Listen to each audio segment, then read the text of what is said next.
بسم اللہ الرحمن الرحیم۔ ان قسم کی عورتوں کو کبھی اولاد نہیں ہوتی۔ اولاد کا ہونا ایک اللہ کا نایاب تحفہ ہے۔ اولاد کے حصول، خاندان کی نسلی ترقی ہر انسان کی ضرورت پاکیزہ خواہش ہوتی ہے۔ ایک شادی شدہ جوڑے کی خوشیاں اس وقت تک ادھوری رہتی ہیں جب تک اس جوڑے کی گود میں اولاد جیسی نعمت موجود نہ ہو۔ بحیثیت مسلمان ہمارا ایمان اور یقین ہے کہ اچھی اور نیک صالح اولاد اپنے والدین کے لیے مغفرت و بخشش کا باعث بنتی ہے۔ بے اولاد کا جب بھی ذکر آئے تو ہمارے ذہنوں میں یہ خیال آتا ہے کہ اس کی وجہ عورت ہی ہوگی۔ اس وجہ سے بہت سارے خاندان پریشان ہو جاتے ہیں، خاص طور پر خواتین کا استحصال بھی ہوتا ہے، جبکہ یہ ہرگز ضروری نہیں کہ بے اولادی کی وجہ سے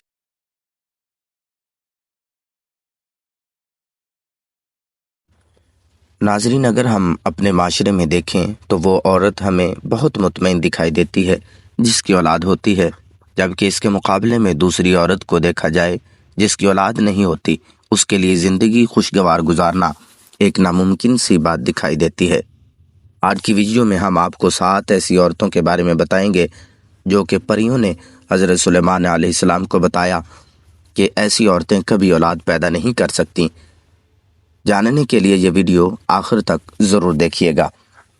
ناظرین، یہ واقعہ کچھ اس طرح سے ہے کہ ایک دفعہ کا ذکر ہے، حضرت سلیمان علیہ السلام تخت پر بیٹھے، کچھ 5 عورتوں کی جماعت ان کے پاس آئی اور ان سے سوال کرنے لگی کہ حضرت سلیمان علیہ السلام ہمیں بتائیں کہ آخر کیا وجہ ہے کہ ہمارے ہاں فرزند پیدا نہیں ہوتے۔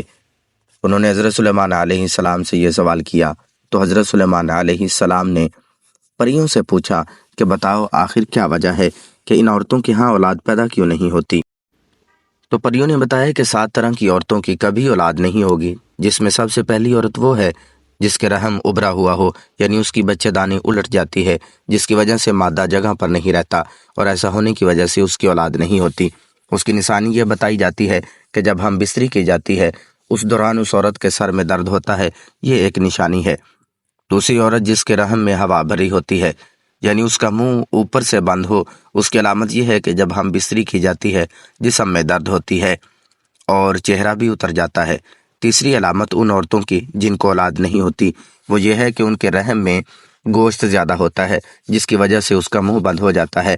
عام طور پر یہ شکایت موٹی عورتوں میں دیکھی جا سکتی ہے، اور اس کی علامت یہ ہے کہ جب وہ ہم بستری کرتے ہیں تو اس کے بعد اس کی ریڑھ کی ہڈی میں درد ہوتا ہے، اس وجہ سے وہ پیدا نہیں کر سکتی۔ ناظرین، اس کے بعد پریوں نے جو نشانی بتائی وہ یہ ہے کہ جس عورت کے رحم میں کیڑے پیدا ہو جاتے ہیں اس وجہ سے بھی بچے پیدا نہیں ہوتے، اور اس کی علامت یہ ہے کہ ہم بستری کے دوران ان عورتوں کی پنڈلیوں اور پاؤں کی ایڑیوں میں درد ہوتا ہے، جن کے ساتھ یہ شکایت ہو وہ ماں نہیں بن سکتی۔ اس کے بعد اگلی نشانی یہ بتائی کہ ان کے رحم میں گرمی حد سے زیادہ ہو جاتی ہے، خون ملنا بند ہو جاتا ہے اور مادہ وہاں ٹھہر نہیں پاتا۔ ناظرین، اس کی جو علامت بتائی گئی وہ یہ ہے کہ دل میں گھبراہٹ ہوتی ہے اور ایسی عورت کو غشی کے دورے پڑتے ہیں۔ اس لیے جن عورتوں میں یہ علامات ہوں ان میں بھی اولاد کا پیدا ہونا ایک مشکل دکھائی دیتا ہے۔ اس کے بعد رحم میں سردی کا زیادہ ہو جانا بھی اولاد سے محروم ہونے کی علامت ہے۔ اس کی نشانی یہ بتائی کہ ایسی عورت کے سینے میں درد رہتا ہے، اور یہ نشانی ان پریوں نے بتائی۔ آخر نشانی ان پریوں کی جانب سے ان عورتوں کے بارے میں بتائی گئی جن کی اولاد نہیں ہوتی، وہ یہ ہے کہ ان میں عجیب جنات طاری رہتے ہیں، آسیب کا سایہ رہتا ہے، اور وہ اس کے اندر بچہ مار دیتے ہیں۔ جو مادہ کے رحم میں مختلف چیزیں ہوتی ہیں ان کو ختم کر دیتے ہیں۔ ناظرین، اس کی نشانی یہ ہے کہ اسے ہم بستری کے وقت درد محسوس نہیں ہوتا، اور نہ ہی ہم بستری کرتے ہوئے اسے لذت محسوس ہوتی ہے۔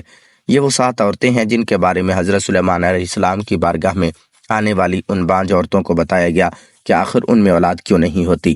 ناظرین، صرف عورتیں ہی نہیں، بانجھ پن ہوتا مردوں میں بھی بانجھ پن ہوتا ہے۔ مردانہ بانجھ پن سے مراد مرد کی صحت کا کوئی بھی ایسا مسئلہ ہو سکتا ہے جو اس کی خاتون ساتھی کے حاملہ ہونے کے امکان کو کم کر دیتا ہے۔ 100 میں سے 13 جوڑے غیر محفوظ جنسی تعلقات کے باوجود حاملہ نہیں ہو پاتے۔ مردوں اور عورتوں میں بانجھ پن کی بہت سی وجوہات ہو سکتی ہیں۔ بانجھ پن کے 1/3 سے زیادہ معاملات میں مسئلہ مرد کی طرف سے ہوتا ہے۔ یہ اکثر مرد کے سپرم کی کم پیداوار یا سپرم کی ترسیل کے ساتھ مسائل کی وجہ سے ہوتا ہے۔ بالغ صحت مند سپرم نہ بنا پانا بہت سی چیزوں پر منحصر ہوتا ہے۔ مسائل خلیات کو نطفہ بننے سے روک سکتے ہیں، مسائل منی کو انڈے تک پہنچنے سے روک سکتے ہیں، مردانہ بانجپن کی بنیادی وجوہات یہ ہیں: سپرم کی خرابی۔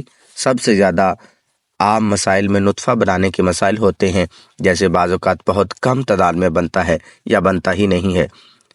طرز زندگی کے انتخاب سپرم کی تعداد کو کم کر سکتے ہیں، جیسے تمباکو نوشی، شراب پینا اور کچھ دوائیں لینے سے بھی سپرم کی تعداد کم ہو سکتی ہے۔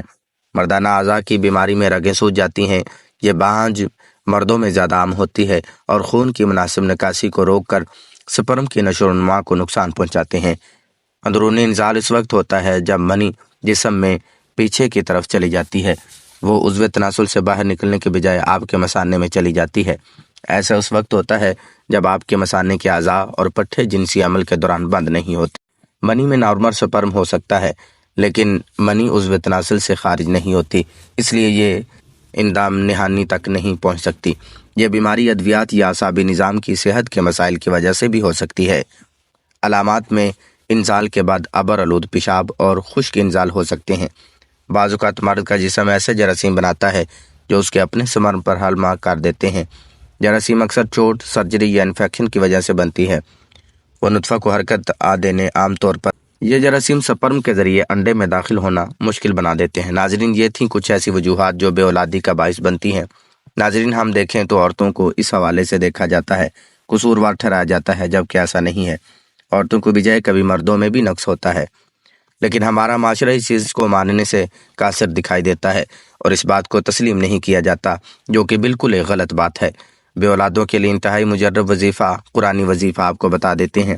جو میاں بیوی اولاد کی نعمت سے محروم ہیں اور ڈاکٹر، حکیم و طبیب علاج سے عاجز آ چکے ہیں، ان کو چاہیے کہ وہ اللہ تعالیٰ پر کامل بھروسہ کرتے ہوئے توکل اور یقین کے ساتھ روزانہ صبح و شام ظہر کی نماز کے وقت اور نماز ظہر کے بعد 21 مرتبہ اس آیت مبارکہ کا وظیفہ کریں۔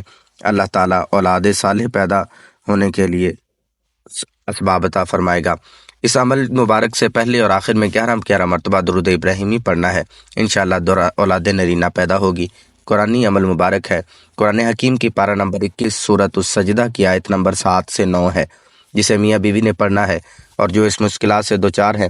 اس آیت کا ترجمہ کچھ اس طرح ہے کہ وہ ذات جس نے جو چیز بنائی، موضوع ترین بنائی، اور انسان آدم علیہ السلام کی پیدائش کی ابتدا مٹی سے فرمائی، پھر اس کی نسل حقیر پانی کے نچوڑ مادہ حیات سے پیدا کی، پھر اس نسل کے اعضاء کو متناسب بنایا، اس میں اپنی طرف کی روح پھونکی اور تمہارے لیے کان، آنکھیں اور دل پیدا کیے۔ اس کے باوجود تم بہت ہی کم شکر ادا کرتے ہو۔ ناظرین، خواہش اولاد پوری ہونے کے بعد صدقہ خیرات لازمی کریں۔ اللہ پاک تمام بے اولاد کو نرینہ اولاد عطا فرمائے اور ہمیں پرسکون صحت مند زندگی عطا فرمائے، آمین۔ ناظرین، کمنٹ باکس میں اللہ کے 99 ناموں سے ایک نام ضرور شیئر کریں۔